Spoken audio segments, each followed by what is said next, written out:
네, 어텐션 뉴스 오늘은 백담 기자 나와 있습니다. 안녕하세요. 안녕하세요. 네, 오늘 어떤 소식 가져오셨습니까? 네, 에어컨 없는 독방 찐감자의 소금입니다. 오늘 새벽 재구속된 윤석열 전 대통령 구치소 이야기죠? 네, 맞습니다. 앞서 리포트를 통해서 윤 전 대통령 재수감 소식 전해드렸죠. 네. 오늘 온라인에선 윤 전 대통령이 수감된 서울구치소 식단표가 공개돼서 하루 종일 화제가 됐습니다. 윤 전 대통령은 구속 결정 직후 새벽에 서울구치소에 수감됐고 첫 식사로는 미니치즈빵, 찐감자와 소금, 종합경과 가공류가 제공됐다고 합니다.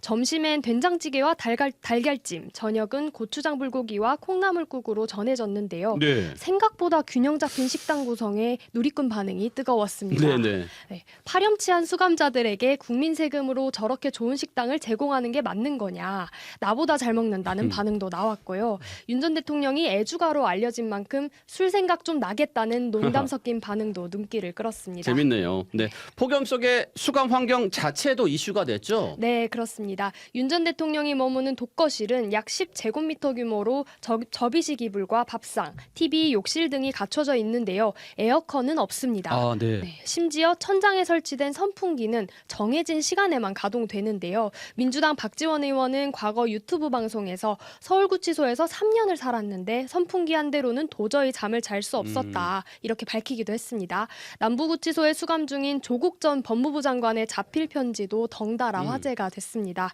조 전 장관은 선풍기 하나에 의지해보라, 무더위 때문에 두세 번씩 잠이 깬다면서 헌법까지 자기 마음대로 유린한 윤 전 대통령이 선풍기 하나에 의지해야 하는 구치소에서 에어컨 있는 바깥 세상이 얼마나 좋은지 한번 경험해보라고 일침을 날렸습니다. 그렇군요. 폭염 속의 두 정치인 모두 쉽지 않은 여름을 보내겠네요. 네, 다음 소식도 전해주시죠. 네, 에어컨 쐬지 말고 아이 등원 좀 도와달라입니다.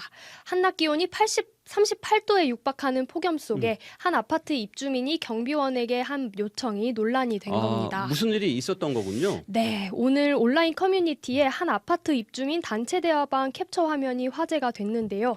공개된 내용에 따르면 한 학부모가 아침에 아이를 등원시키는데 경비원분이 에어컨이 켜진 경비실 안에 앉아 있었다며 아이들 등원 시간만이라도 밖에 나와 계셔달라고 한 겁니다. 네. 네, 또 전화로도 부탁드렸지만 변함이 없었다. 오늘은 옆 건물 경비원이 대신 우리 아이를 챙겨줬다는 내용도 덧붙였습니다. 좀 이상한데요. 폭염 속에서 그 경비원이 입주민 자녀 등원을 위해 나와 있어야 한다고 주장한 셈이네요. 네, 그렇습니다. 문제는 아이의 등하원을 도와주는 일은 경비원의 정식 업무에는 포함되지 않는다는 건데요. 그렇죠. 경비업법상 사적 업무를 강요해서도 안 되는 만큼 법적으로도 정당한 요구가 아니고요.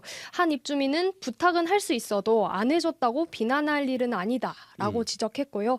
또 다른 입주민은 그렇게 중요한 일이면 부모가 직접 챙기는 게 맞다면서 공동체 대화방에 개인 불만을 공개적으로 올리는 방식도 부적절하다고 했습니다.